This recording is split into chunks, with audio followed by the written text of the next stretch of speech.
हाय दोस्तों, welcome to C A Sanjay sir की classes. कैसे हो आप लोग? बढ़िया हो? पढ़ाई अभी चल रहा है बहुत अच्छी तरह से। हमने एग्जाम है एकदम। तो बच्चों, जैसे हम लोग इंट्रो वीडियो में कहे थे बेसिकली कि हम लोगों को थोड़ा चैप्टर वाइज ओके हर एक सब्जेक्ट का अगर रिवीजन होता है तो थोड़ा थोड़ा कॉन्फिडेंट मिलेगा, थोड़ा मोटिवेशन मिलेगा कि चलो बढ़िया से पढ़ाई करेंगे और एग्जाम में अच्छा करेंगे। तो बच्चों, जैसे हम लोग का जो basically subject 4 costing and taxation है, उसमें हम लोग टैक्सेशन में 4 यूनिट्स है बेसिकली, जिसमें कि बेसिक कंसेप्ट ऑफ टैक्सेस है यूनिट 1। यूनिट 2 में बेसिकली हम लोग बेसिकली पढ़ेंगे रेसिडेंशियल ऑफ टैक्सेस।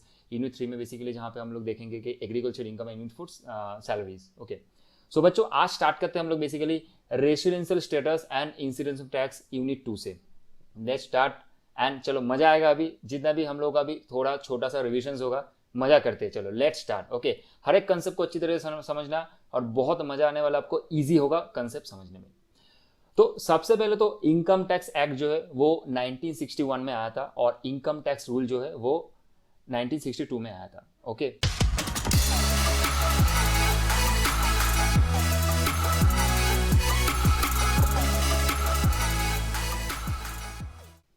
अब देखो बच्चों बेसिकली कि सबसे पहले तो कि रेसिडेंशियल स्टेटस ये होता क्या है बेसिकली। तो रेसिडेंशियल स्टेटस जो होता है, residential status is basically the most important in point of view of tax calculation. तो टैक्स का लाइबिलिटी, अगर मैं इंडिया में हूं, मान के चलो कि मैं अगर कोई इंडिया में मैं रहता हूं, ठीक है, तो मेरा जो टैक्स का लाइबिलिटी मेरा होगा कि नहीं होगा ड्यूरिंग अ पर्टिकुलर पीरियड, तो वो मेरा रेसिडेंशियल स्टेटस से मेरा आएगा कैलकुलेशन। तो मेरा रेसिडेंशियल स्टेटस क्या है? Simply it is the most important for purpose of determination of tax liability of an SSC. मतलब मुझे टैक्स लाइबिलिटी एसएससी का होगा कि नहीं ड्यूरिंग अ प्रीवियस ईयर, वो निकालना सबसे इंपॉर्टेंट। तो it is a foremost and the most important to know whether the SSC will going to pay tax in India or not. Simple, whether the SAC is going to pay tax in India or not for the previous year, for the previous year। okay, तो residential status का जो concept है वो section 6 में दिया गया है। Section 6 of the income tax act 1961 में रेसिडेंशियल स्टेटस का बोला गया कि कोई रेसिडेंशियल स्टेटस अगर एसएससी, कोई अगर एसएससी है, okay, as per the basically हम लोग जो पढ़े हैं बेसिक कंसेप्ट में कि कोई एसएससी का अगर रेसिडेंस स्टेटस हम लोगों को निकालना है तो वो सेक्शन 6 से हेल्प लेना पड़ेगा मुझे। सेक्शन 6 मुझे बताएगा of the income tax act 1961 कि मेरा रेसिडेंशियल स्टेटस क्या है, मैं इंडियन रेसिडेंट हूं या मैं इंडिया का रेसिडेंट हूं नहीं। अब इंडिया का रेसिडेंट होने से भी 2 और क्राइटेरिया है, मैं आता हूं अभी, ठीक है। तो पहले देखना है कि मैं इंडिया का रेसिडेंट हूं या मैं इंडिया का रेसिडेंट नहीं हूं, क्योंकि मैं अगर इंडिया का रेसिडेंट हूं और मैं अगर इंडिया का रेसिडेंट हूं तभी जाके मुझे कैलकुलेशन करना पड़ेगा कि मेरा टैक्स लाइबिलिटी आएगा कि नहीं, to determine the tax liability whether he falls under the income tax liability for that particular previous year. Okay, so ये एक चीज बहुत इंपॉर्टेंट है यहाँ पे याद रखना है, जो मैंने यहाँ पे पॉइंट नंबर 4 पे डाला है यहाँ पे कि it is the not dependent basically on the citizenship. Citizenship अलग हो गया, वो कोई कंट्री में अगर कोई पर्सन अगर कंट्री में है या तो कोई बेसिकली अगर बाहर में कंट्री में है वो जाके अगर दूसरे जगह पे भी सिटीजनशिप ले सकते हैं। तो सिटीजनशिप से मेरा रेसिडेंशियल स्टेटस का कोई मीनिंग नहीं है, कोई लिंक नहीं है, ठीक है। Citizenship is a different thing, it is defined as per the citizenship act of that particular country and मेरा जो रेसिडेंशियल स्टेटस है वो डिटरमाइन करता है मेरा as per the particular country जो इनकम टैक्स एक्ट होता है। तो मेरे इंडिया में जो मेरा इनकम टैक्स है 1961 का, उससे मुझे पता चलेगा कि मेरा रेसिडेंशियल स्टेटस क्या है। ठीक है बच्चों, चलो लेट्स मूव ऑन। तो पॉइंट नंबर 2 जो है मेरा, तो मैंने अभी इंपॉर्टेंटली बोला क्या कि सेक्शन 6 जो है वो मुझे अभी बताएगा कि मेरा स्टेटस क्या है। Okay, to calculate the tax liability of an SSC, वो अभी इंडिया में टैक्स देगा कि नहीं देगा, तो वो मुझे निकालना पड़ेगा सेक्शन 6 से। तो सेक्शन 6 में क्या बताया गया देखो कि अगर मान के चलो मेरा सेक्शन 6 जो है वो अगर बेसिकली सबसे पहले तो सेक्शन 6 में सेक्शन 6(1) जो है उसमें बेसिक कंडीशन बताया गया है। बेसिक कंडीशंस क्या है? 2 टोटल कंडीशंस है, एक है बेसिक कंडीशंस, एक होता है एडिशनल कंडीशन। बेसिक कंडीशंस में बताया गया है कोई अगर एसएससी स्टेज, बेसिकली ये जो मैं बोल रहा हूं अभी ये इंडिविजुअल के लिए मैं बोल रहा हूं, ओके, फॉर एनी इंडिविजुअल, कोई अगर SSC as a individual stage in India for 182 days, 182 दिन, 182 डेज और मोर ड्यूरिंग प्रीवियस ईयर, और stage in India for 60 days और more during previous year plus मतलब एंड, प्लस मैंने किया तो आपको समझने में इजी हो जाएगा, एंड प्लस का मतलब एंड 365 डेज और more during 4 years immediately preceding the previous year. मतलब तो बेसिक कंडीशन में दो चीज बहुत क्लियर है भाई।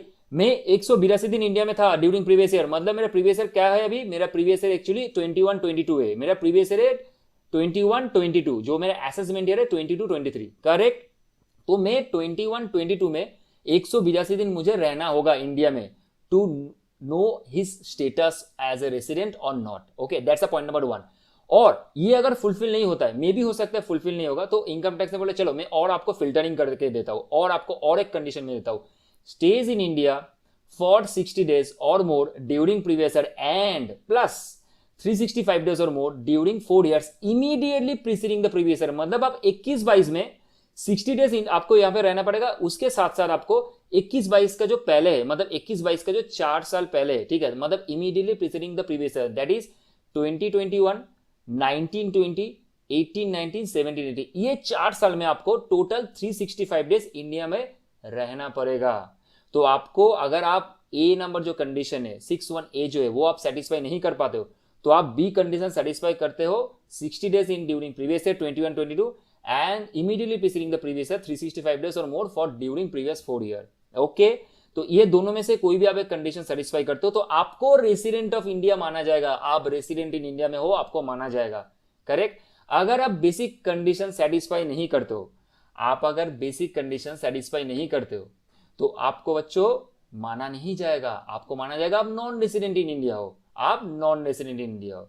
तो रेसिडेंट इन इंडिया होने के लिए आपको सबसे पहले तो सेक्शन 6(1) जो बेसिक कंडीशन है आइदर ऑफ टू फुलफिल करना पड़ेगा, सेटिस्फाई करना पड़ेगा आपको, करेक्ट। तो इसलिए मैंने यहां पे लिखा है satisfy any one of the condition, correct, ठीक है। और नॉन रेसिडेंट सिंपल है अगर कंडीशन सेटिस्फाई नहीं करता है, ठीक है। अब तो मैं रेसिडेंट तो हो गया, अब मैं रेसिडेंट तो बन गया, अब इनकम टैक्स एक्ट ने बोला है कि रेसिडेंट का और थोड़ा फिल्टर करेंगे हम लोग, ठीक है। क्या फिल्टर करेंगे चलो देखते हैं, जो कि सेक्शन 6(6) में बताया गया है additional condition. Section 6(6) tells about the additional condition. Okay, तो सेक्शन 6(6) क्या बताया गया, लेट्स सी ना। सेक्शन 6(6) में क्या बताया गया है कि एडिशनल कंडीशन जो है, टोटल एडिशनल कंडीशन आप जो देखोगे उसमें 2 टोटल एडिशनल कंडीशन बोला गया है और दोनों के दोनों ही आपको सेटिस्फाई करवाना पड़ेगा। आप अगर एडिशनल कंडीशन सेटिस्फाई करते हो, आप अगर एडिशनल कंडीशन सेक्शन 6(6) में सेटिस्फाई करते हो बच्चों, तो आपको बोला जाएगा आप तो रेसिडेंट हो, क्योंकि आप बेसिक कंडीशन सेटिस्फाई करके आए हो, 6(1) आप पास कर चुके हो, ठीक है। अब आपको 6(6) पास करना है, तो आप अगर 6(1) पास कर चुके हो और 6(6) ये दोनों कंडीशन आप पास कर चुके हो, सेटिस्फाई कर चुके हो, तो आपको बोला जाएगा आप रेसिडेंट हो एंड ऑर्डिनरी रेसिडेंट, मतलब आप रेसिडेंट एंड ऑर्डिनरी रेसिडेंट आपका स्टेटस माना जाएगा इंडिया में। अब अगर कोई भी एक कंडीशन आप सेटिस्फाई नहीं करते हो 6(6) का, या तो बोथ कंडीशन आप सेटिस्फाई नहीं करते हो, तो आपको माना जाएगा रेसिडेंट। आप तो रेसिडेंट हो क्योंकि 6(1) से आप आए हो, लेकिन आपको बोला जाएगा बट नॉट ऑर्डिनरी रेसिडेंट, मतलब अब ऑर्डिनरी रेसिडेंट नहीं हो, रेसिडेंट हो बट अब ऑर्डिनरी रेसिडेंट नहीं हो। तो ऑर्डिनरी रेसिडेंट का नहीं हो मतलब बहुत सारा इनकम है जो इंडिया में कैलकुलेशन नहीं होगा।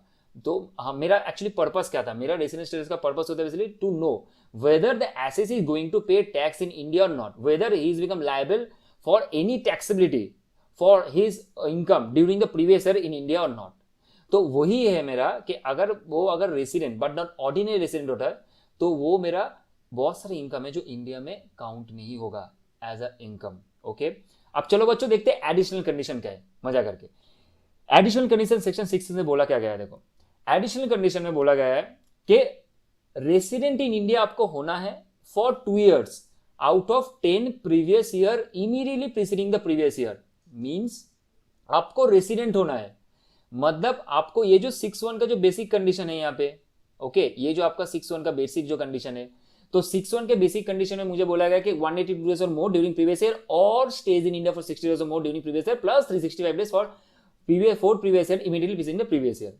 तो आप ये कोई भी एक कंडीशन लास्ट 10 साल जो है, 10 साल में से कोई भी ये 2 कंडीशन में एक कंडीशन आप सेटिस्फाई करके 2 साल आप इंडिया में रेसिडेंट थे, 2 साल आप इंडिया में रेसिडेंट थे with satisfying this any one of the condition of the basic 6(1), basic condition 6(1) में बोला गया है। तो बच्चों आपका जो लास्ट 10 मतलब 10 साल है, immediately preceding the previous year, मतलब 21-22 को छोड़ के, क्योंकि 21-22 जो होता है वो मोस्टली 6-1 में कवर अप होता है। जो मेरा प्रीवियस ईयर है ना 21-22 वो मेरा 6-1 में कवर होता है। तो 6-1 छोड़ के मेरा जो 6-6 एडिशनल कंडीशन है उसमें मैं सारा कंडीशन प्रीवियस ईयर छोड़ के उसके पहले का जो previous year, immediately previous year छोड़ के जो उसके लास्ट 10 ईयर्स है उसको मैं यहाँ पे कंसिडरेशन में लूंगा। तो मेरा 21-22 छोड़ के उसके पहले का जो 10 साल है, उस 10 साल में आप इंडिया में रेसिडेंट थे 2 साल के लिए, ये 2 साल अगर होगा तो आपका पहला कंडीशन सेटिस्फाई होता है एडिशनल कंडीशन में 6-6 में। ओके, तो resident India for 2 years out of 10 previous year immediately preceding the previous year. Clear? Plus मतलब ऐड इसके साथ, मैंने पहले ही बोला था बोथ द कंडीशन सेटिस्फाई करना पड़ेगा आपको।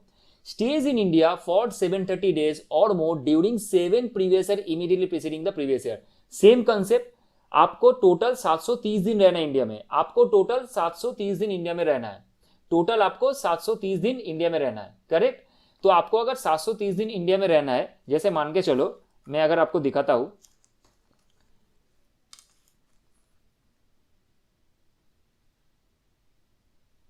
Residential status, sorry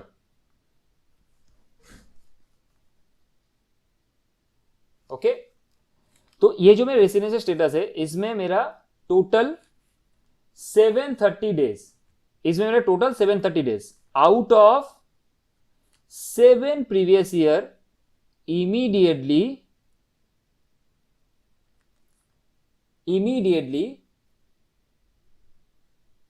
730 days out of 7 previous year immediately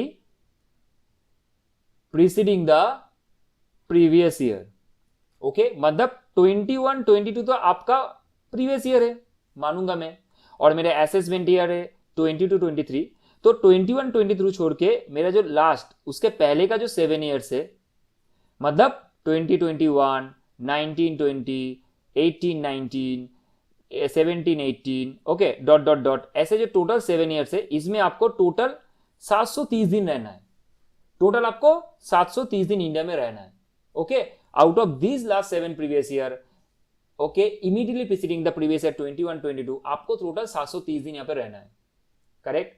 तो 730 दिन अगर रहते हो, एज वेल एज आप लास्ट 10 साल में, मतलब मेरा प्रीवियस ईयर छोड़ के 21-22 छोड़ के उसके पहले का जो मेरा 10 साल है उसमें आप 2 साल इंडिया में रेसिडेंट थे, मतलब बेसिक कंडीशन आप सेटिस्फाई करके आए हो, तो मैं आपको बोलूंगा resident and ordinary resident in India, resident and ordinary resident in India.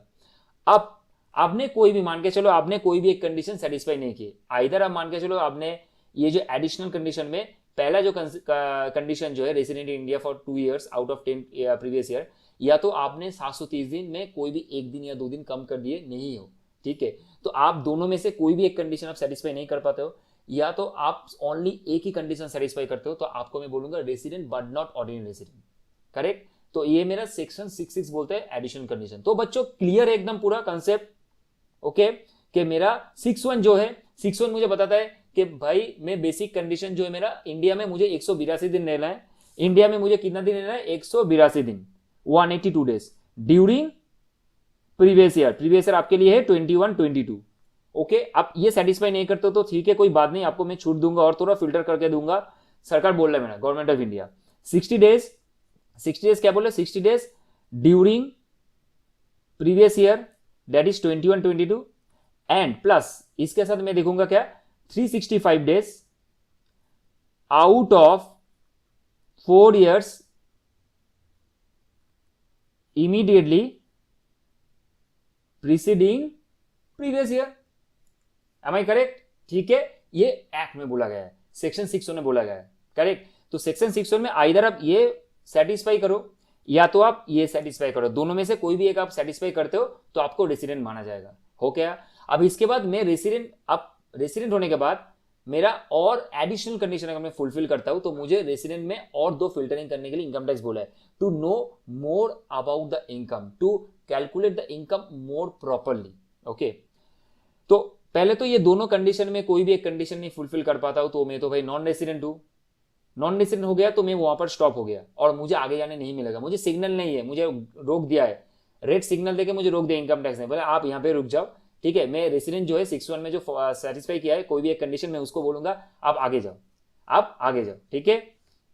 तो चलो बच्चों, तो मैं अब आगे चलता हूं। आगे चल के 6 में मैंने देखा था कि सेटिस्फाई अगर मुझे मेरा अगर एडिशनल कंडीशन 2 जो है क्या है यहाँ पे 730 days, okay, out of 7 previous year immediately preceding the previous year, मतलब 21 22 को छोड़ के लास्ट 7 ईयर्स, और आप रेसिडेंट इंडिया में हो, और नहीं प्लस सॉरी एंड आप रेसिडेंट इन इंडिया में हो 2 साल out of 10 previous year during 10 previous year immediately preceding the previous year, तो आपको माना जाएगा कि आप एडिशनल कंडीशन भी सेटिस्फाई कर चुके हो। तो ये दोनों कंडीशन आप सेटिस्फाई अगर करते हो इंक्लूडिंग द रेसिडेंट तो आप कर ही चुके हो, उसके बाद ही आपको फिल्टरिंग मिला है सेकंड कंडीशन में, तो आपको माना जाएगा क्या, रेसिडेंट एंड ऑर्डिनरी रेसिडेंट। और अगर नहीं कर पाते हो तो आपको माना जाएगा resident but not ordinary resident. Correct, clear. चलो नेक्स्ट कंसेप्ट।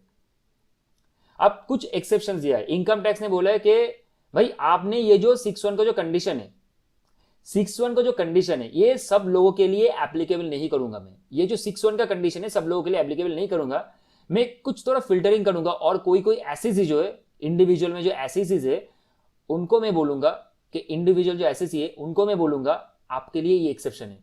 क्या एक्सेप्शन है, चलो देखते हैं।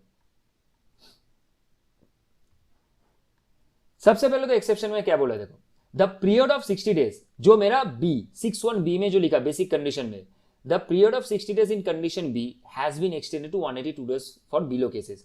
कुछ केसेस ऐसा है कि मेरा जो 60 डेज का जो ये जो कंडीशन है ना 60 डेज का बी, ये ए हो गया, ये ए हो गया एंड ये बी हो गया।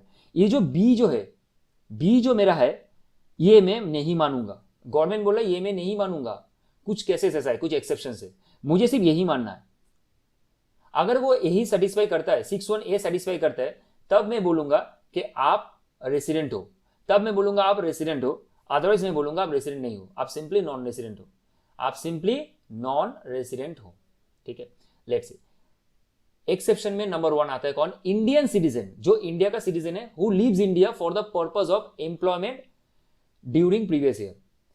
आपको कोई भी एम्प्लॉयमेंट पर्पज के लिए, ओके, एम्प्लॉयमेंट पर्पज के लिए आपको बाहर भेजा गया है, आपको एम्प्लॉयमेंट पर्पज के लिए बाहर में भेजा गया है। ठीक है, आप मान के चलो कोई कंपनी में काम करते हो, अब मेरा बाहर में एक कोई प्रोजेक्ट आया हुआ है, उसके लिए आपको बाहर में भेज रहा है, उसके लिए आपको बाहर में भेज रहा है।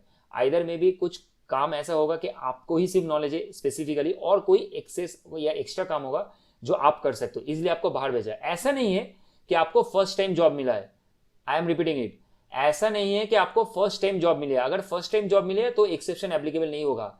एक्सेप्शन उनके लिए एप्लीकेबल है जिनके पास ऑलरेडी जॉब है और वो एम्प्लॉयमेंट पर्पज के लिए कुछ असाइनमेंट होगा या कोई वर्क होगा आपको एक्स्ट्रा, उसके लिए आप बाहर जा रहे हो। तो नया जॉब मिल रहा है आपको, आप बाहर फर्स्ट टाइम आप जॉब करने जा रहे हो और बाहर में, इंडिया के बाहर में आपको अपॉर्चुनिटी मिली है, तो ये एक्सेप्शन में नहीं आएगा। एक्सेप्शन में वही आएगा जिसके लिए आपके पास ऑलरेडी जॉब है और आप कुछ एक्स्ट्रा एडिशनल या असाइनमेंट आपको मिला है कंपनी से, जो कि बाहर का है, बाहर का क्लाइंट के लिए, इसलिए आपको बाहर में भेज रहे हैं एम्प्लॉयमेंट पर्पज के लिए। तो वो लोग के लिए मैं 182 डेज का क्राइटेरिया फुलफिल करूंगा और 182 डेज का क्राइटेरिया मैं सेटिस्फाई करने के लिए कोशिश करूंगा। उन लोगों को 182 डेज इंडिया में रहना पड़ेगा, तब जाके उन लोगों को मैं बोलूंगा रेसिडेंट इंडिया। या तो और में देखो, एक में जो पॉइंट 1 है मेरा एक्सेप्शन में, वहां पे और मैंने लिखा है member of the crew of Indian ship. जो इंडियन शिप मेंबर का जो क्रू है, ओके, जो इंडियन शिप में काम करते हैं, जो क्रू मेंबर्स है, वो क्रू मेंबर को भी मैं 182 डेज ही मानूंगा, 60 डेज, क्योंकि वो लोग का जो है ना एक्चुअली रूल जो है, वो लोग 6 महीना शिप में रहते हैं और 6 महीना घर में छुट्टी में रहता है। ठीक है, तो ये जो 6 महीना का जो पीरियड रहता है, उसके लिए गवर्नमेंट ऑफ इंडिया बोला है कि ठीक है कोई बात नहीं, मैं उनके लिए 182 डेज का ही क्राइटेरिया रखूंगा, मैं उनके लिए 60 डेज का नहीं रखा। तो इंडियन शिप का जो क्रू मेंबर्स है उनके लिए सिर्फ में 182 डेज का क्राइटेरिया रखा रादर देन 60 डेज का क्राइटेरिया। तो जो इंडियन सिटीजन है, फर्स्ट टाइम मतलब कोई काम करने के लिए एम्प्लॉयमेंट पर्पज के लिए बाहर में गया हुआ है, फर्स्ट टाइम नहीं है लेकिन, ठीक है, फर्स्ट टाइम नहीं है, फर्स्ट टाइम जॉब मिला है ऐसा नहीं है बाहर जा रहा है। ओनली जिनके पास जॉब है, कोई असाइनमेंट नया मिला है बाहर के क्लाइंट के लिए, वो लोग जा रहे हैं और कंपनी भेज रहे हैं, कुछ काम होगा, तो उन लोगों के लिए 182 डेज का क्राइटेरिया मुझे फुलफिल करना पड़ेगा। और इंडियन मेंबर का कोई मतलब सॉरी इंडियन शिप का कोई क्रू मेंबर है, उनके लिए भी सेम रूल एप्लीकेबल होगा कि मेरा 182 डेज का सेम कंडीशन एप्लीकेबल होगा 182 डेज का 618 में। And second, an Indian citizen और a person in India origin who come on a visit to India during previous year. कोई इंडियन सिटीजन है, करेक्ट, या तो कोई पर्सन है इंडियन ओरिजिन का जो कि इंडिया में आया हुआ है विजिट करने के लिए ड्यूरिंग द प्रीवियस ईयर। तो कोई इंडियन सिटीजन बाहर से इंडिया में आया हुआ है या तो कोई इंडियन ओरिजिन का पर्सन बाहर से इंडिया में आया हुआ है, उनके लिए भी सेम कंडीशन फॉलो होगा 6(1)(a) का 182 डेज का। अब इंडियन सिटीजन में समझ गया, बाहर से कोई काम करने गए थे यूएसए में और वो यहाँ से इंडिया में आ रहा है, ठीक है, इंडिया के ही सिटीजन है, अभी तक बाहर का सिटीजन उसको नहीं मिला क्योंकि वो इंडिया में रहेगा, लेकिन बाहर काम करने के लिए कुछ गया था, या मे भी हो सकता है वो बाहर से आ रहा है, तो उनको तो इंडियन सिटीजन में ऑलरेडी है, तो उनके लिए सेम कंसेप्ट है, लेकिन वो आ रहा है इंडिया में विजिट करने के लिए। और अब पर्सन ऑफ इंडियन ओरिजिन, कोई अगर पर्सन है इंडियन ओरिजिन का, या कोई एसएससी जो है, पर्सन मींस एसएससी जो है यहाँ पे इंडिविजुअल जो है, वो अगर इंडियन ओरिजिन से है तो वो भी इंडिया में विजिट अगर कर रहा है ड्यूरिंग द प्रीवियस ईयर, उनके लिए भी 182 डेज है। अब ये जो a person of Indian origin क्या है, a person of Indian origin is one in whose case either of his parents, मतलब उनका पेरेंट्स, एसएससी का पेरेंट्स, मान के चलो ए, अब मान के चलो मैं हूं Indian origin, person of Indian origin, तो मेरे लिए मेरा पेरेंट्स या तो मेरा grand parents, okay, both maternal and paternal, मतलब मम्मी का जो फादर एंड मदर होता है, मेरा मम्मी का जो फादर एंड मदर है यानी मेरा पापा का जो फादर एंड मदर है, उनमें से मतलब कोई भी हो सकता है, बोथ हो सकता है, maternal paternal, was born in undivided India, मतलब इंडिया में उनका जन्म हुआ है, ठीक है, was born in undivided India, ठीक है। तो a person of Indian origin is one in whose case either of his parents और any of his grandparents was born in undivided India. तो पेरेंट्स और ग्रैंड पेरेंट्स अगर मान के चलो इंडिया में बॉर्न हुआ है और उसके लिए मुझे इंडियन ओरिजिन का पर्सन माना जाएगा, तो ये इंडियन ओरिजिन का person as well as Indian citizen जो इंडिया में विजिट करने के लिए आया है during the previous year, please आपको मैं बोल रहा हूं आप सेटिस्फाई करो 182 days rather than 60 days, correct. तो ये मेरा एक्सेप्शन है 6(1) का, ठीक है, बेसिक कंडीशन जो मेरा 6(1) का कंसेप्ट है उसका मेरा एक्सेप्शन है। नेक्स्ट, अब नॉन रेसिडेंट में चलता हूं। अभी तक तो मैंने नॉन रेसिडेंट का कुछ डिस्कशन नहीं किया था, अब तो मैं सिर्फ रेसिडेंट और ordinary resident, non ordinary resident का बात कर रहा था, एक्सेप्शन में जा रहा था। अब मैं चलता हूं नॉन रेसिडेंट में। A non resident is said to be deemed resident in India, okay. आप कोई नॉन रेसिडेंट अगर है, मैं उनको बोलूंगा कि आप डीम रेसिडेंट ऑफ इंडिया हो, उसके लिए आपको 3 कंडीशन जो है वो सेटिस्फाई करना पड़ेगा। आपके लिए जो टोटल 3 कंडीशन है, क्या है, टोटल 3 कंडीशन, टोटल 3 कंडीशन है जो आपको सेटिस्फाई करना पड़ेगा, ठीक है, नॉन रेसिडेंट। अगर आपको डीम रेसिडेंट ऑफ इंडिया माना जाएगा तो उसके लिए आपको 3 कंडीशन सेटिस्फाई करना होगा। क्या क्या कंडीशन है, सबसे पहले तो आप इंडियन सिटीजन हो, सबसे पहले तो आप इंडियन सिटीजन हो, सबसे पहले आप क्या हो, इंडियन सिटीजन हो गया मेरा पहला काम। नंबर 2 कंडीशन, आपका जो टोटल इनकम है, आप जितना भी आपका सोर्स है, सोर्स ऑफ इनकम जहां से भी है, आप जितना भी इनकम करते हो ड्यूरिंग द प्रीवियस ईयर, जितना भी इनकम किया हो, आपका टोटल इनकम जो है वो आपका 15 लाख से ज्यादा होना चाहिए। आपका जितना भी टोटल इनकम है वो आपका 15 लाख से, आप देखो 15 लाख से ज्यादा होना चाहिए, आपका 15 लाख से आपका ज्यादा होना चाहिए। लेकिन फॉरेन सोर्स से आपका वो इनकम, ये जो 15 लाख है, इसमें कोई भी फॉरेन सोर्स का इनकम इंक्लूड होना नहीं चाहिए, इसमें कोई भी फॉरेन सोर्स का इनकम इंक्लूड होना नहीं चाहिए। ये ओनली इंडिया का इनकम के बाद बोल रहा है, ये ओनली इंडिया का इनकम का बात बोल रहा है। तो इंडिया से वो जो कमाया है उसका इनकम 15 लाख से ज्यादा होना चाहिए। Third, not liable to tax in any other country, okay, not liable to tax in any other country, not liable to tax in any other country. आप कोई और कंट्री में टैक्स के लिए लायबल नहीं हो, आप कोई और कंट्री में टैक्स नहीं पे करोगे, आप सिर्फ इंडिया में। क्योंकि मैंने स्टार्टिंग पॉइंट में क्या बोला था कि to determine whether the SSC is going to pay tax in India or not, okay, to calculate the tax liability of the SSC during the previous year. तो वही कॉन्सेप्ट सेम है, क्या है कि मैं कोई भी और दूसरे कंट्री में टैक्स पे नहीं करूंगा, मुझे सिर्फ इंडिया में टैक्स पे करना है, okay, as well as Indian citizen होना चाहिए, एज वेल एज आपका जो टोटल इनकम है ड्यूरिंग द प्रीवियस ईयर वो 15 लाख से ज्यादा होना चाहिए। लेकिन इसमें फॉरेन का कोई इनकम आप इंक्लूड नहीं कर सकते हो, करेक्ट है। तो मैं ये थर्ड कंडीशन भी आपको समझा दिया, not liable to tax in India, okay, sorry, clear है आपको, ओके, ये 3 कंडीशन आपको क्लियर है। मैं आपको फिर से बता दे रहा हूं एक बार, जो कोई फॉरेन रेसिडेंट, मतलब मान के चलो, सॉरी, कोई नॉन रेसिडेंट है, अगर नॉन रेसिडेंट अगर है एज पर द सेक्शन 6(1) जो है वहां पे कंडीशन सेटिस्फाई नहीं कर पाया वो, तो मैं उसको बोलूंगा कि बेसिकली भाई आप नॉन रेसिडेंट सिंपली। लेकिन आपको मैं डीम रेसिडेंट ऑफ इंडिया मानूंगा, डीम रेसिडेंट ऑफ इंडिया मानूंगा जब आप तीनों कंडीशन सेटिस्फाई करो। क्या क्या कंडीशन है, आप पहले इंडियन सिटीजन होंगे और आपका जो टोटल इनकम है वो 15 लाख से ज्यादा होना चाहिए। आपका जो टोटल इनकम है वो आपका 15 लाख से ज्यादा होना चाहिए। 15 लाख में लेकिन सिर्फ इंडिया का इनकम इंक्लूड होना चाहिए, उसमें कोई फॉरेन सोर्स से इनकम आना नहीं चाहिए। और आप कोई दूसरा कंट्री में टैक्स नहीं पे करोगे एक्सेप्ट इंडिया। सिर्फ एक से इंडिया में आपको टैक्स पे करना है, कोई दूसरा कंट्री में नहीं। करेक्ट है? तभी जाके आपको डीम रेसिडेंट ऑफ इंडिया माना जाएगा, आप अगर नॉन रेसिडेंट हो। और ये जो आपका जो कंडीशन है ना, 3 कंडीशन, ये फॉरेन सिटीजन के नहीं होगा, क्योंकि मैंने पहले ही बोल दिया कंडीशन ए में कि आप तो भाई इंडियन सिटीजन हो, तो आपको मैं क्यों बोलूंगा कि फॉरेन सिटीजन को मैं इंक्लूड करूंगा, तो फॉरेन सिटीजन इंक्लूड नहीं होगा। क्लियर है? एकदम करेक्ट, एकदम पक्का पक्का। चलो मूव ऑन। एक एग्जाम्पल मैं आपको लेता हूं, गो थ्रू करवाता हूं, बहुत ईजी एग्जाम्पल है, इसमें मैंने सारा चीज कवर किया है। एज वेल एज कैसे क्या होता है एक्चुअली, जब हम लोग लॉ पढ़ते, जब हम लोग टैक्स पढ़ते, टैक्स और लॉ को क्वेश्चन या केस स्टडीज के जो केस स्टडी होता है उसको इंटरप्रेट करना, कैसे एग्जामिनेशन हॉल में या कैसे मैं इंटरप्रेट करूंगा, उसका भी एक थोड़ा क्या होता है फॉर्मेट होता है, उसका भी एक थोड़ा इंटरप्रिटेशन का एक रूल्स होता है। जैसे कोई भी आप टैक्स या लॉ का केस स्टडीज के हिसाब से आप कुछ इंटरप्रिटेशन कर रहे हो, डेफिनेशन छोड़ के कोई इंटरप्रिटेशन दे रहे हो, तो वो सबसे पहले तो आप क्वेश्चन समझो, क्वेश्चन बोला है क्या वो पहले क्लियर आप समझो, और क्वेश्चन कहां से दिया है उसके सबसे पहले आप ना प्रोविजन लिखो। कोई भी आप टैक्स हो या लॉ हो, आप सबसे पहले तो प्रोविजन लिखो। प्रोविजन आपका क्या बोल रहा है, आपका जो केस स्टडी या क्वेश्चन दिया उसका प्रोविजन क्या है वो सबसे पहले आप लिखो। उसके बाद आपका जो क्वेश्चन है, क्वेश्चन का आप एनालिसिस करो, फैक्ट क्या है वो लिखो वहां पे, ठीक है।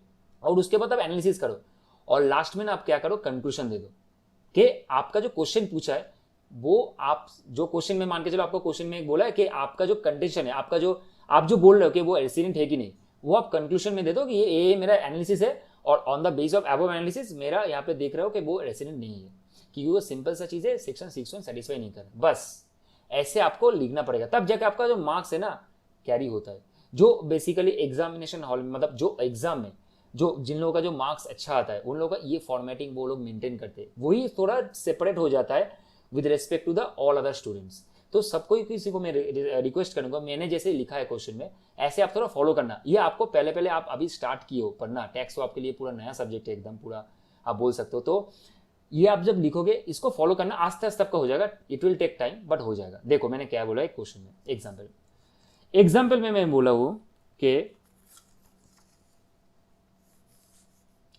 Mrs x is an Indian citizen, बढ़िया, मिसेस एक्स इंडियन सिटीजन है, हु लिव्स इंडिया ऑन 1 नवंबर 2021, जिन्होंने इंडिया छोड़ा है 1 नवंबर 2021 को। सो मेरा मिसेस एक्स है जिन्होंने इंडिया छोड़ा है,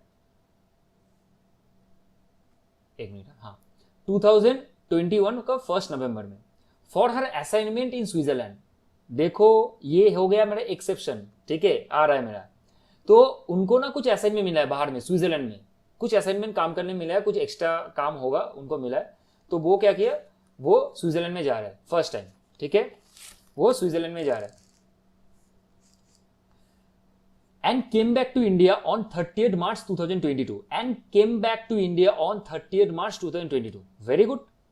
तो मिसेस एक्स जो है उन्होंने इंडिया छोड़ा है कब, 1/11/2021, मतलब 2021 का नवंबर, 1 नवंबर को, और वो इंडिया में वापस आ गया, केम बैक कर गया इंडिया में ऑन 30th मार्च 2022 को, 30th मार्च 2022 को वो वापस आ गया, करेक्ट है। तो आप सोचो एक और चीज मैं बोलना चाहूंगा आप लोगों को, इन एडिशन टू दैट, कि कोई भी अगर एसएससी इंडिविजुअल जो एसएससी है वो जब इंडिया में वापस आएंगे वो वाला दिन, और जब इंडिया वो छोड़ेंगे वो वाला दिन, दोनों को ही हम लोग काउंट करेंगे for calculation of the number of days for both the condition. जब इंडिया वो छोड़ेंगे और वो जब इंडिया में आएंगे, ये दोनों जो दिन है दोनों को ही मैं calculation of the number of days में इंक्लूड करूंगा, ठीक है, याद रखना है। तो 1 नवंबर 2021 को वो छोड़े थे इंडिया और 2022 में ही आ गए थे, करेक्ट है। अब देखो मैंने कैसे लिखा है केस को। अब मुझे बोला है क्वेश्चन में, determine the resident status of Mrs x for the assessment year 2022, means previous year 21-22 मुझे बोला है, ठीक है। अब मैं देख रहा हूं कि 21 जो मेरा 21 नवंबर 21 से पहले मेरा प्रीवियस ईयर स्टार्ट कब से हुआ था, अप्रैल 21, तो अप्रैल 21, मई 21 ... टिल अक्टूबर 21 वो यहां पे ही थे, इंडिया में ही थे, करेक्ट। और इंडिया में अगर थे तो मैं पहले, सबसे पहले मेरा काम क्या होगा, मैं सबसे पहले देखूंगा कि इंडिया में वो कितने दिन थे during previous year, to know the basic, मतलब to know the or to calculate the basic condition वो सेटिस्फाई कर रहे हैं कि नहीं।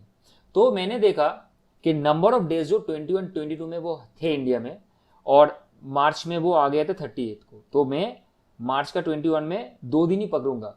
30 तारीख को लौट गए थे, तो मैंने बोला था 30 तारीख पकड़ना है, एज वेल एज 31 को तो पकड़ना है, वो इंडिया में आ चुके थे 38 को। तो कुल मिला के अब देखो, उनका जो स्टेज इन इंडिया था during previous year, stage in India मतलब वो रहने जो, मतलब जितना दिन इंडिया में थे during the previous year, total कुल मिला के हिसाब करोगे तो आप 217 डेज आ रहा है। कितना आ रहा है? 217 डेज। वो टोटल 270 डेज इंडिया में थे।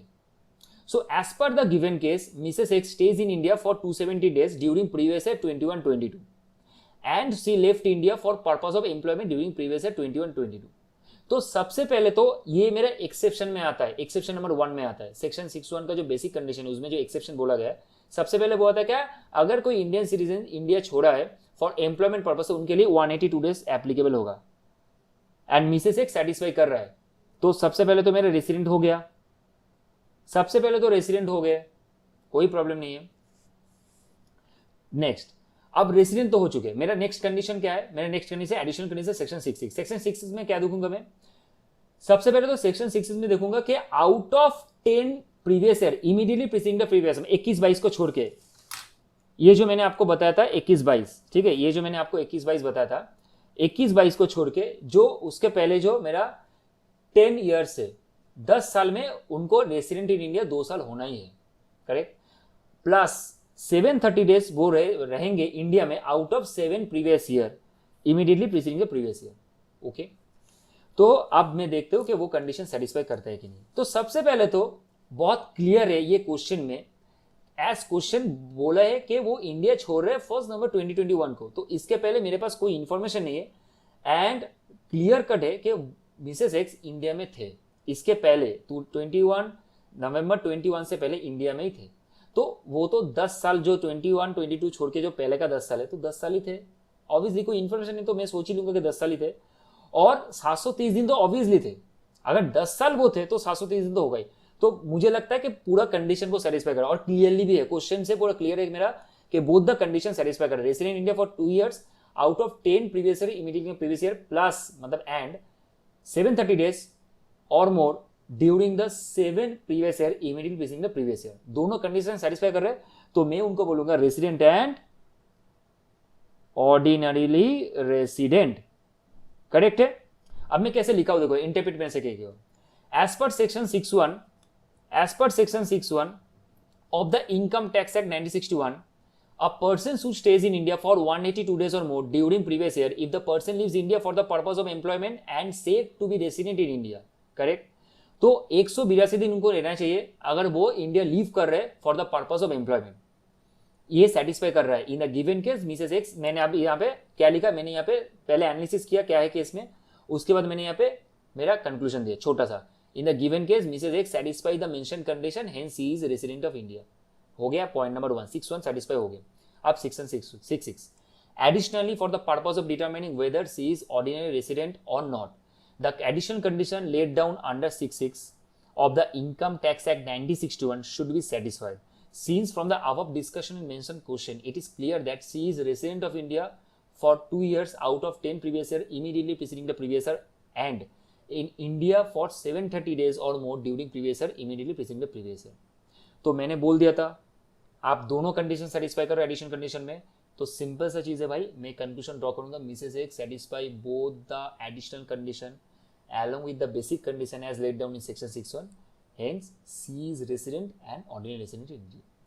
क्लियर, एकदम पूरा पक्का, एकदम क्लियर है, आप देख लो, ठीक है।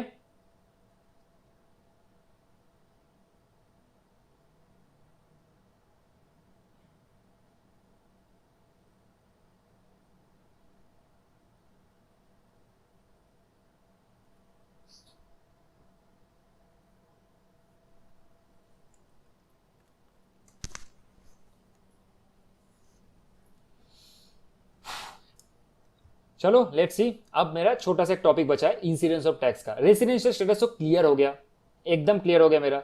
सेक्शन 6(1) क्लियरली समझ लिया, रेसिडेंशियल स्टेटस क्यों जरूरी है वो मैंने समझ लिया। सेक्शन 6(6) भी क्लियर कट हो गया मेरा। अब मैं थोड़ा छोटा एक टॉपिक है इंसिडेंस ऑफ टैक्स, ये बहुत क्वेश्चन में आता है, एग्जामिनेशन हॉल में बहुत बार पूछते, ठीक है। इंसिडेंस ऑफ टैक्स जो है वो सेक्शन 5 में बोला गया है। टोटल सेक्शन 5 एंड सेक्शन 6 जो है वो बहुत इंपॉर्टेंट है, क्योंकि यही फेस रोल डिटरमाइन, मतलब फेस रोल में आता है इनकम टैक्स एक्ट में, क्योंकि यही डिटरमाइन करते हैं कि वो इनकम टैक्स इंडिया में पे करेंगे या नहीं करेंगे। ये सेक्शन 5 एंड सेक्शन 6 सबसे मोस्ट जरूरी है, एंड ये face of the income tax act में है, फेस ऑफ द है, ठीक है, क्योंकि यही दो डिटरमाइन करेंगे कि वो इनकम टैक्स देंगे या नहीं देंगे। तो under this act incidence of tax on SSC depends on residential status and also on the place and time of accrual और रिसिप्ट ऑफ इनकम।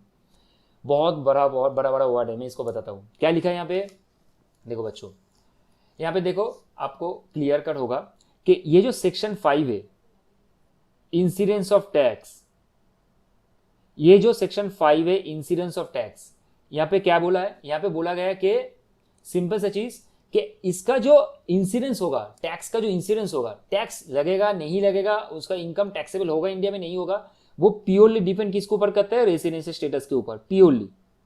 तो ये तो क्लियर है, ये हम लोग पढ़ चुके हैं ऑलरेडी, प्योरली रेसिडेंशियल स्टेटस के ऊपर डिपेंड करता है। नेक्स्ट, अब मुझे समझना ये चीज है यहाँ पे कि मेरा कहां पे इनकम आ रहा है, ऑन द प्लेस मैं लिखा हूं पे, देखो आपका clearly also on the place. Second line आप देखोगे अगर फर्स्ट पैरा का second line, SSC depends on resident status and also on the place and time of accrual और रिसिप्ट ऑफ इनकम। कहां पे उनका इनकम अर्न हो रहा है, कहां पे उनका इनकम अर्न हो रहा है, जो मेरा एसएससी है उनका इनकम कहां पे अर्न हो रहा है एंड वो कहां पे इनकम रिसीव कर रहे हैं, ये दोनों पॉइंट एज वेल एज कौन से जगह पे वो इनकम अर्न हो रहा है, रिसीव हो रहा है, along with the resident status is most important to know the incidence of tax whether his or her income is taxable in India or not, correct? Now अब इसके लिए मुझे दो पार्ट में मैंने इसको डिवाइड किया, एक है Indian income as well as foreign income. Indian income में क्या है ना, if income is received and arises और accrues in India during previous year, if income मेरा रिसीव हुआ इंडिया में एज वेल एज मेरा अराइज हुआ इंडिया में ड्यूरिंग प्रीवियस ईयर, तो मेरा इंडियन इनकम होगा। एज वेल एज अब आइदर मेरा इंडिया में इनकम एक्रू हो सकता है या तो मेरा इंडिया में इनकम रिसीव हो सकता है, ओके। अब मेरा इंडिया में इनकम रिसीव्ड हो सकता है या तो मेरा इंडिया में इनकम एक्रू हो सकता है। तो मैंने बस तीन बात बोला, एक है इंडिया में इनकम रिसीव होगा, इंडिया में इनकम एक्रू है, इंडिया में आप अर्न किए, काम किए, अर्न किए और यहाँ पे रिसीव हुआ है, और या तो इंडिया में आपका पैसा आप मतलब जो आपको मिला है, पैसा जो मिला है, इनकम जो है आपका वो इंडिया में आपको मिला है, लेकिन आप जो इनकम अर्न किए हो ये एक्रू हुआ है वो आपका आउटसाइड इंडिया हुआ है during the previous year. As well as उसके साथ या तो आपका इंडिया में इनकम एक्रू हुआ है और आप जो रिसीव किए हो वो आउटसाइड इंडिया में जाके किए हो ड्यूरिंग द प्रीवियस ईयर। तो ये तीनों में से कोई भी अगर आपका होता है सिचुएशन या कंडीशन, तो आपको वो ये इंडियन इनकम माना जाएगा, ये इंडियन इनकम माना जाएगा। क्लियर? अब फॉरेन इनकम में आता हूं। फॉरेन इनकम में क्या है? फॉरेन इनकम तो बहुत सिंपल है, नाम से ही समझ में आ रहा है कि इंडिया का इनकम नहीं है। सिंपल है, इंडिया का इनकम नहीं है। क्या है यहाँ पे? Income is not receive in India during previous year, plus उसके साथ प्लस है ऊपर में जो भी हम लोग पढ़े थे उसमें से तीनों में से कोई भी अगर एक होगा तो इंडिया इनकम माना जाएगा, कोई भी अगर एक होगा तो इंडिया इनकम माना जाएगा। लेकिन यहाँ पे प्लस मतलब एंड फॉरेन में क्या है? इट डज नॉट अराइज और एक्रूज इन इंडिया ड्यूरिंग प्रीवियस ईयर। तो फॉरेन इनकम में सिंपल है, इंडिया में रिसीव नहीं हुआ है, सिंपल, एज वेल एज वो एक्रू भी इंडिया में नहीं हुआ है। तो ये दोनों भी इवेंट जो ये दोनों जो इवेंट है वो इंडिया में नहीं हुआ है, बाहर में हुआ है, तो वो फॉरेन इनकम है। करेक्ट है? अब चलो हम लोग देखो, हम लोग जो अभी रेसिडेंशियल स्टेटस निकाले थे वहां पे तीन चीज बहुत इंपॉर्टेंट था। एक था रेसिडेंशियल एंड मतलब resident and ordinary resident, number दो था resident but not ordinary resident, and number third था नॉन रेसिडेंट। अब ये तीनों ही SSC on the base of this three हम लोग एसएससी का इनकम डिटरमाइन करेंगे from incidence of tax. Let's see provision of incidence of tax. जो ये जो प्रोविजन आप लोग अब देखोगे यहाँ पे, ये जो प्रोविजन मैंने लिखा है यहाँ पे मैं तीनों जन का पूरा क्लियर कट एनालिसिस करूंगा, अब इंडिविजुअल एंड एचयूएफ बोथ। ठीक है? अब यहाँ पे क्या है? रेसिडेंट एंड आपका ordinary resident, resident but not ordinary resident and non resident. ठीक है? अब देखो इंडियन इनकम अगर है, अगर इंडिया का इनकम है, अब अगर ऊपर में जो मैंने ये कंडीशन जो लिखा है यहाँ पे, ठीक है, तीनों में से कोई भी अगर कंडीशन सेटिस्फाई आप करते हो तो वो आपका इंडियन इनकम है। अगर इंडिया का इनकम होता है तो ये जो तीनों एसएससी है, तीनों टाइप के एसएससी है as per the resident status, सबके लिए टैक्सेबल होगा, सबके लिए टैक्सेबल होगा इंडिया में। ओके, अगर फॉरेन इनकम होता है, अगर आपका फॉरेन इनकम होता है तो ये सिर्फ पहला जो residential resident and ordinary resident है उनके लिए टैक्सेबल होगा ही होगा। Resident but not ordinary resident है उनके लिए टैक्सेबल होगा, प्रोवाइडेड ये जो बिजनेस है ना वो इंडिया से कंट्रोल होना चाहिए। That is a taxable business is control from India, और आप professional setup in India, India में एक आपका सेटअप होना चाहिए जो आप बिजनेस कर रहे हो, या आप जो प्रोफेशन कर रहे हो उसका भी एक सेटअप होना चाहिए, आइदर प्रोफेशन का या बिजनेस का सेटअप इंडिया में होना चाहिए। तब जाके फॉरेन इनकम को resident but not ordinary resident में काउंट करेंगे हम लोग, ठीक है। एंड नॉन रेसिडेंट के लिए नहीं होगा, सिंपल सा चीज है, नॉन रेसिडेंट के लिए फॉरेन इनकम नहीं होगा, नॉट टैक्सेबल। क्लियर है? तो इंडियन इनकम अगर होगा तो तीनों में ही आपका, तीनों एसएससी में, तीनों टाइप का एसएससी जो है as per the resident status taxable है। अगर फॉरेन इनकम है तो अगर जो पहला वाला है आपका resident but and ordinary resident उसके लिए टैक्सेबल है, and resident but not ordinary resident है उनके लिए टैक्सेबल नहीं होगा अगर वो बिजनेस सेटअप इंडिया में नहीं है या कोई प्रोफेशनल सेटअप इंडिया में नहीं है। अगर वो सेटअप है, अगर बिजनेस इंडिया से कंट्रोल होता है तो तब जाके आपका टैक्सेबल होगा, और नॉन रेसिडेंट जो है उनके लिए कोई टैक्सेबल नहीं है, ठीक है, फॉरेन इनकम। अब मैंने एक छोटा सा रखा है, ये आपका बहुत इंपॉर्टेंट है, आप मतलब कंसेप्ट के लिए बहुत इंपॉर्टेंट है, आप एक बार देख लो। For company firm cooperative society AOP BOI, क्योंकि बेसिक कंसेप्ट ऑफ मतलब जो टैक्स है हम लोग जो पढ़ते हैं वहाँ पे एसएससी मतलब जो है वो यही सारा चीज डिफाइन करते हैं, individual, HUF, company firm cooperative society AOP BOI सारा चीज। तो company firm cooperative society AOP BOI जो है उनका अगर इंडियन इनकम है तो रेसिडेंट सिंपल ये जो है वो तो उनके पास को तो हाथ पैर नहीं है, बेसिकली वो लोग डिटरमिन करते हैं बेस्ड ऑन द मतलब क्या रेसिडेंट है या नॉन रेसिडेंट है। तो अगर रेसिडेंट है तो वो टैक्सेबल होगा और नॉन रेसिडेंट तो टैक्सेबल नहीं होगा। फॉरेन इनकम के लिए भी सेम कॉन्सेप्ट, रेसिडेंट तो टैक्सेबल होगा, नॉन रेसिडेंट तो नॉट टैक्सेबल होगा, ठीक है। तो इंडियन इनकम अगर रेसिडेंट है तो टैक्सेबल होगा, नॉन रेसिडेंट टैक्सेबल होगा, एंड फॉरेन इनकम के लिए taxable and non taxable. Okay, clear है? अब मैंने एक यहाँ पे आप लोगों के लिए थोड़ा इजी करने के लिए दो इंपॉर्टेंट नोट, क्योंकि क्वेश्चन में कभी कभार ऐसे घुमा के देता है ना, क्वेश्चन समझ में नहीं आता है, तो मैंने दो इंपॉर्टेंट नोट आपके यहाँ पे बनाया हुआ है, ये आप एक बार थोड़ा देख लो। ये ROR resident ordinary resident, RNOR resident but not ordinary resident, and NR non resident. क्या क्या है? Income earned outside India in earlier year, कोई भी पिछले का साल होगा, मतलब दिस ईयर नहीं, दिस ड्यूरिंग प्रीवियस ईयर 21-22 नहीं, कोई भी पिछला अर्लियर ईयर होगा उसमें आपका कोई इनकम अर्न हुआ आउटसाइड इंडिया में, एंड लेटर बाद में वो इंडिया में आया है, रेमिट किए, बाहर से इनकम रेमिट इंडिया में किए हुए। तो इसके लिए तो आरओआर जो है, आरएनओआर जो है एंड एनआर, तीनों के लिए ही नॉट टैक्सेबल। एनआर को तो आप छोड़ ही दो, एनआर को तो छोड़ दो, लेकिन बाकी जो आरओआर एंड आरएनओआर है, resident and ordinary resident and जो नॉट ऑर्डिनरी रेसिडेंट है उनके लिए टैक्सेबल यहाँ पे नहीं होगा, क्योंकि आप इनकम जो है बाहर में किए हो और इनकम आपका जो बाहर में अर्लियर रेमिट है वो बाद में वो इंडिया में रेमिट होके आया, तो नहीं मानूंगा मैं इंडिया का इनकम। अब नेक्स्ट, पास्ट कोई अनटैक्स्ड है फॉरेन इनकम है जो इंडिया में लाया गया है, ठीक है, जो बाहर में टैक्स नहीं हुआ है, कोई इनकम अगर आप बाहर में किए हो जो बाहर में टैक्स नहीं हुआ है वो इंडिया में लाया गया है, उसके लिए भी तीनों के लिए कोई टैक्सेबिलिटी नहीं होगा इंडिया में। दो चीज, आप इनकम बाहर में अर्न किए हो, कोई बहुत पुराना साल का होगा और वो आप इंडिया में लाए हो रेमिट करके, या तो कोई आप ऐसा इनकम है आपका जो बाहर में टैक्स नहीं हुआ था लेकिन आप उसको अभी फिर से इंडिया में वापस ला रहे हो, ये दोनों केस में आपका इंडिया में टैक्सेबल नहीं होने वाला है for all those categories, this three categories, ROR, RNOR, NR. Okay, clear है? अब चलो, अब यहाँ पे मैंने एक छोटा सा कंसेप्ट बिल्ड किया जिसको मैं कंसेप्ट कैप्सूल बोलूंगा। रिसीप्ट क्या होता है? The income which is receive by SSC for the first occasion, जो आप पहला मतलब आप सिर्फ काम स्टार्ट किया और आपका मंथ के एंड में आपके हाथ में जो फर्स्ट टाइम पैसा आया हुआ है वो आपको रिसीप्ट कहलाएगा as per the income tax act, ठीक है। रेमिटेंस क्या होता है? When an income is received and later it has been send to other places is called remittance.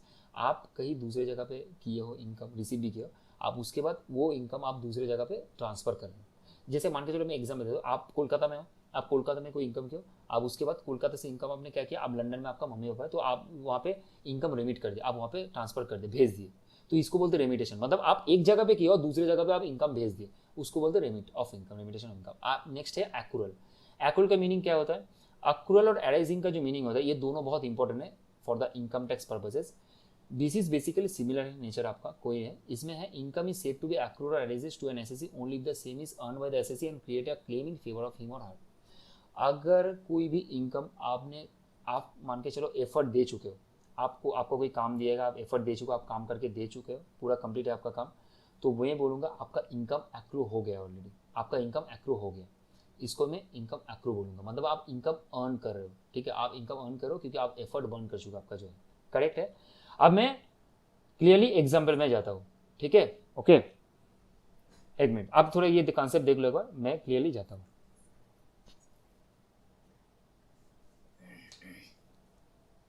ये आप देख लो यहाँ पे, ये मैं एग्जाम्पल में जाता हूँ, ठीक है। ये मैंने छोटा छोटा कंसेप्ट डाल के रखा है आपको क्लियर करने के लिए, जैसे बहुत सिंपल है, मैं और एक बार आपको थोड़ा एक्रुअल का चीज़ एक बार बताता हूँ क्लियरली, क्योंकि एक्रुअल में सबसे ज़्यादा मतलब जो होता है ना थोड़ा दिक्कत आता है आपको। मैंने काम किया, मैं एक कंपनी में काम करता हूँ, ठीक है, और मैं सारा महीना पूरा काम किया, और मेरा 30th मतलब मान के जो 30 तारीख है या 31 तारीख है, एज पर द मंथ का जो टाइम रहता है, तो मैं काम कर चुका हूँ और मुझे सैलरी मिलने वाला है, ठीक है, अब मुझे सैलरी मिलने वाला है। तो ये जो मेरा सैलरी मुझे जो मिलने वाला है, मैं तो काम कर चुका हूँ, नहीं मिलेगा कब, मुझे मिलेगा 7 तारीख को, कंपनी का पॉलिसी है 7 तारीख को वो सैलरी देता है, तो मेरा इनकम एक्रू हो चुका है, मैं काम कर चुका हूँ, मेरा मंथ भी हो गया, मेरा इनकम एक्रू हो चुका है, इसको मैं बोलूंगा एक्रूअल। और ये अराइजिंग मतलब आने वाला है मेरे पास डेफिनेटली, तो ये है एक्रूअल अराइजिंग का कंसेप्ट, ये सबसे बेस्ट कंसेप्ट, क्लियर है। नाउ एग्जाम्पल 2, ये आपको जो एग्जाम्पल, ये कॉम्प्रिहेंसिव एग्जाम्पल है, आपका सारा जो इनकम मतलब आप जो रेसिडेंशियल स्टेटस जो पढ़ोगे ना बुक्स में, ये सारा मैंने कवर करके रखा है एग्जाम्पल 2 में। लेट्स सी, अब नाम सुन के थोड़ा डरना मत, ठीक है, पठान मूवी जो है मैंने थोड़ा डाल के रखा है यहाँ पे। मिस्टर पठान जो भाई साहब है, for the previous year 21-22 assessment year 22-23 has the following income, calculate his taxable income if he is, मैंने तीनों कंसेप्ट में बोला है, resident and ordinary resident, resident but not ordinary resident and non resident. तो मिस्टर पाठन भाई साहब जो है वो प्रीवियस ईयर 2021-22 में उनका कुछ इनकम है जो नीचे में दिया हुआ है 1 2 3 पॉइंट करके। अब मुझे देखना है कि मुझे टैक्सेबल इनकम मिस्टर पाठन भाई साहब का क्या होगा, बेस्ड ऑन द तीनों residence status, resident and ordinary resident, resident but not ordinary resident and non resident. Let's see, dividend receive from Indian company, dividend receive from an Indian company 26,000, dividend accrued from a foreign company, dividend accrued from a foreign company, okay, and next dividend accrued from a foreign company but receive in India 27,000, dividend मैंने accrue किया है, ठीक है, कितना 27,000 जो कि मुझे India में मिला है, लेकिन वो फॉरेन कंपनी से, डिविडेंड जो है वो फॉरेन कंपनी से मुझे मिला है लेकिन मैं इंडिया में रिसीव किया हूं। Third, profit earn from a business carried from Kolkata ₹86,000, profit earned from a business carried from Kolkata ₹86,000, ठीक है, मेरा इंडिया का मतलब कोलकाता का बिजनेस है, मैं वहां से प्रॉफिट अर्न किया 86,000 का। Income accrued in India but receive in Bhutan, मैंने एक्रू कहां पे किया है, इंडिया में, मुझे रिसीव कहां पे, भूटान में, इंडिया के बाहर है, आउटसाइड इंडिया है, वहां पे 38,000 मुझे मिला है। Income from house property situated in Maldives, बढ़िया नाम है मालदीव्स, तो income from house property situated in Maldives ₹36,000, मेरा हाउस प्रॉपर्टी कहां पे सिचुएटेड है, मालदीव्स में, इंडिया में नहीं है, मालदीव्स में भाई, दूसरा कंट्री में, वहां से मुझे 36,000 का कुछ इनकम आया है हाउस प्रॉपर्टी से। Income from business in Zimbabwe 90,000 but control from Bangalore, तो मेरा बिजनेस है जिम्बाब्वे में, वहां पे मेरा 90,000 का कुछ इनकम है, जो मैं बिजनेस जो ये जो बिजनेस है जहां पे मेरा इनकम हुआ जिम्बाब्वे में, उस बिजनेस को मैं इंडिया के में बैठ के कंट्रोल करता हूँ, कहां से, बैंगलोर से, मैं बैंगलोर से बैठ के उस बिजनेस को कंट्रोल करता हूँ। 7, income from a business in Sweden, Sweden में मेरा बिजनेस है, 78,000 मेरा इनकम हुआ है और वो मैं कंट्रोल करता हूँ फ्रॉम देयर, स्वीडन से ही कंट्रोल करता हूँ, स्वीडन में बिजनेस है और स्वीडन से कंट्रोल होता है। Past untaxed foreign income brought into India ₹75,400, past untaxed foreign income brought into India 75,400, 75,400 का मेरा पास्ट अनटैक्स्ड इनकम हुआ है। And last, income earned in Switzerland ₹88,000, income earned in Switzerland 88,000 later remitted to India, बाद में मैंने India में remitted कर दिया। क्लियर है आपका पूरा पूरी, तो मैं हर एक अभी जो है ये एक एक करके आपको थोड़ा बताता हूँ। आप एक बार थोड़ा क्वेश्चन स्टडी करो, मुझे 1 मिनट जस्ट दो, जस्ट अ मिनट, आप एक बार क्वेश्चन थोड़ा स्टडी कर लो, जस्ट अ मिनट, ओके, फटाफट।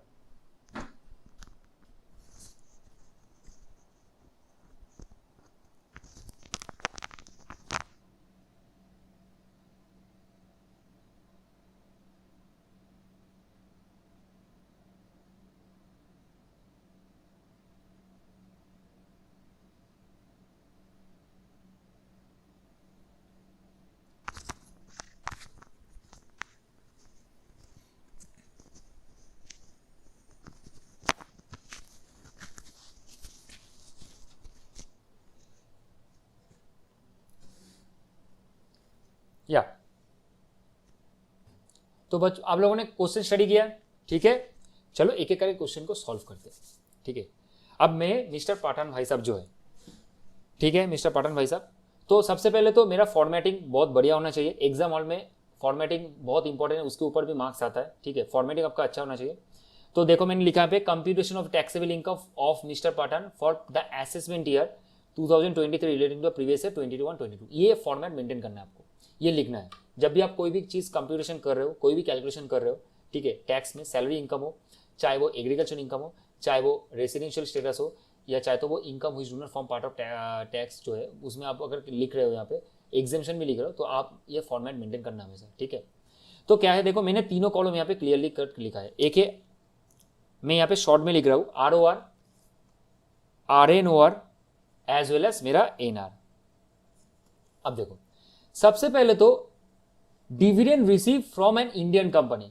मैंने बोला था कि डिविडेंड अगर इंडियन कंपनी से अगर कुछ आपका इनकम होता है, अगर वो इंडियन इनकम है, तो तीनों के लिए टैक्सेबल होगा, तीनों के लिए इंडिया में टैक्सेबल होगा। तो डिविडेंड ये जो मैंने रिसीव्ड है, तो वो तो मेरा 26,000 जो है वो तीनों के लिए होगा ना, वो तो मेरा तीनों के लिए होगा, क्योंकि as per the Indian income received and accrue in India, income received but income accrue outside India, और income accrue in India but received outside India. इसमें तो भाई सारा कंडीशन सेटिस्फाई कर रहा है। मेरा income dividend receive from Indian company से डिविडेंड रिसीव हुआ है, कुछ बोला नहीं है, मतलब इंडिया में हुआ है, तो 26,000 जो है वो मैंने तीनों के लिए टैक्सेबल होगा। Next, dividend accrued from a foreign company but received in India, income dividend accrued from a foreign company but received in India. तो ऑब्वियसली मेरा सेकंड कंडीशन जो है आपका, मतलब तीनों में से एक कंडीशन सेटिस्फाई कर रहा है, क्योंकि मैंने इंडिया में रिसीव हुआ है, तो ये भी मेरा इंडिया में टैक्सेबल होगा। तो डिविडेंड जो है मेरा from foreign company received in India, taxable India में होगा 27,000। ओके, डन, क्लियर है। चलो बढ़िया, क्लियर है एकदम। चलो बच्चों next, profit earn from a business carried from Kolkata.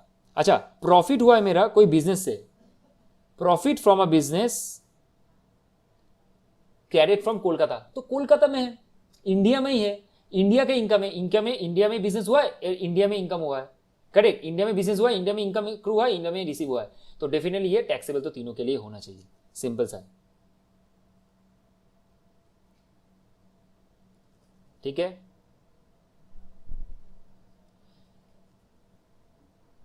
Income accrued in India but receive in Bhutan, वाह वेरी गुड। इंडिया में इनकम एक्रू हुआ है, काम आप इंडिया में किए हो, इंडिया में एक्रू हुआ है, लेकिन आप भूटान में जाके रिसीव किए हो इनकम। तो सोच के देखो, आपका तीनों में से एक तो कंडीशन हो ही रहा है, इंडिया में इनकम एक्रू है, रिसीव भूटान में भले ही किया है, तो उसके लिए मुझे कोई फर्क नहीं पड़ता, मैं तो टैक्सेबल यहाँ पे होगा, इंडिया में टैक्सेबल होगा। तो income accrue in India but received outside India, that is Bhutan. मेरे पास का पड़ोसी है, ठीक है, लेकिन बाहर ही तो है ना इंडिया से, तो लेकिन एज पर जो मुझे बोला गया इनकम टैक्स वो तो करना पड़ेगा, 38,000। क्लियर है बच्चों। चलो अब next, income from house property situated in Maldives. अरे भाई ये तो दूर का है, इनकम हाउस प्रॉपर्टी, देखो हाउस प्रॉपर्टी कहाँ पे है मेरा, मालदीव्स में, हाउस प्रॉपर्टी मालदीव्स में, और मेरा वहां पे सारा चीज हुआ है, ठीक है। Income from house property situated in Maldives, तो सिंपल है कि मेरा क्या हुआ पे, देखो क्लियरली, मेरा इनकम रिसीव्ड, ओके, और मेरा जो एक्रू जो हुआ है वो बाहर में ही हुआ है, तो ये मेरा फॉरेन इनकम है, ये मेरा फॉरेन इनकम है, ठीक है, बाहर में हुआ है। अगर मेरा फॉरेन इनकम है तो सिंपल सा बात, मैंने क्या बोला था, फॉरेन इनकम है तो मेरा ROR ऑर्डिनरी रेसिडेंट जो है उनके लिए तो टैक्सेबल इंडिया में होगा, उसमें कोई दिक्कत नहीं है, उसमें कोई कंसर्न में कोई क्लैरिटी में प्रॉब्लम नहीं है। लेकिन मेरा RNOR नॉन ऑर्डिनरी रेसिडेंट जो है एंड नॉन रेसिडेंट जो है उनके लिए, नॉन रेसिडेंट के लिए तो होगा नहीं फॉरेन इनकम, लेकिन नॉट ऑर्डिनरी रेसिडेंट जो उनके लिए तभी होगा जब कोई बिजनेस अगर इंडिया से कंट्रोल होगा या कोई प्रोफेशनल सेटअप इंडिया से कंट्रोल होगा। यहाँ पे तो वैसा कुछ नहीं है, तो सिंपल से 36,000 है वो सिर्फ मेरा कहाँ पे माना जाएगा, ऑर्डिनरी रेसिडेंट के लिए, तो मैं 36,000 यहाँ पे ऐड करूंगा ऑर्डिनरी रेसिडेंट के लिए। तो income from house property HP में लिखूंगा शॉर्ट में, situated in Maldives, in Maldives. Okay,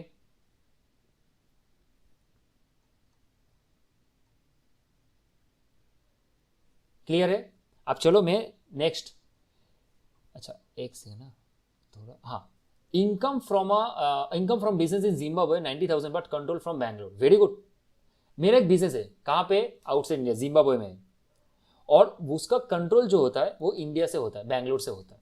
तो डेफिनेटली ये तो सबसे पहले तो इनकम को आइडेंटिफाई करो। मैंने जो बोला था, आइदर इंडियन इनकम है, फॉरेन इनकम। इंडिया में तो इनकम नहीं है क्योंकि तीनों में से कोई भी एक नहीं हो रहा है, तो इंडिया इनकम है, फॉरेन इनकम है, सरासर फॉरेन इनकम है, अर्न भी हो रहा है और रिसीव भी हो रहा है आउटसाइड इंडिया में। तो फॉरेन इनकम है, फॉरेन इनकम है तो भाई साहब मेरा क्लियरली है कि मेरा ऑर्डिनेशन तो टैक्सेबल होगा ही होगा, लेकिन मेरा नॉट ऑर्डिनेशन टैक्सेबल होगा जब मेरा इंडिया से कंट्रोल होगा। तो मेरा इंडिया से कंट्रोल होगा तो मेरा ROR और RNOR जो है उसके लिए ये टैक्सेबल होगा, लेकिन नॉन रेसिडेंट के नहीं होगा, क्लियरली। तो income from business in Zimbabwe, ठीक है, बट कंट्रोल जो है, एक सेकेंड, आपको ये क्लियर होगा।